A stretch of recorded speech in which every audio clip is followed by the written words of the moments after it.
Gusto mo ba na hanap-hanapin ka ng mahal mo, malayo o malapit man kayong dalawa sa isa't isa? Yung mararamdaman mo talaga na sobrang mahal na mahal ka niya.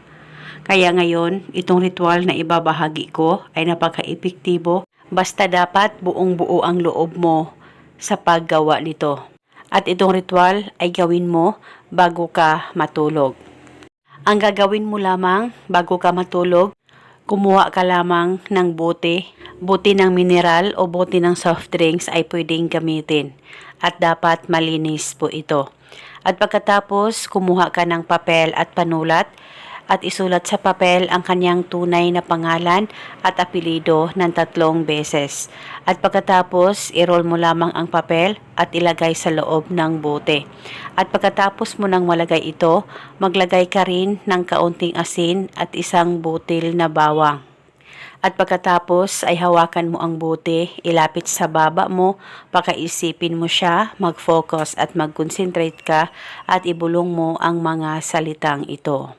Pangalan at apelido, sa kapangyarihan nitong ritual, ako lamang ang hanap-hanapin mo araw-gabi. Ibulong mo lamang ito ng 3 beses. Pwede ka rin magdagdag ng hiling kung gusto mo, wala pong problema.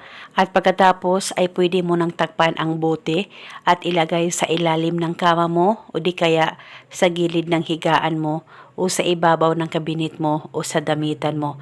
Basta itago ito sa safe na walang makakakita at makakaalam. Bulungan mo ito paminsan-minsan kung may time po kayo. Itago ito hanggang kailan mo gusto. Dahil isa itong gabay para ikaw lamang ang hanap-hanapin ng mahal mo kahit gaano pa kayo kalayo sa isa't isa.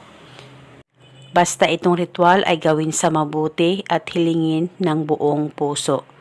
At eto muna sa ngayon, maraming salamat po sa panonood.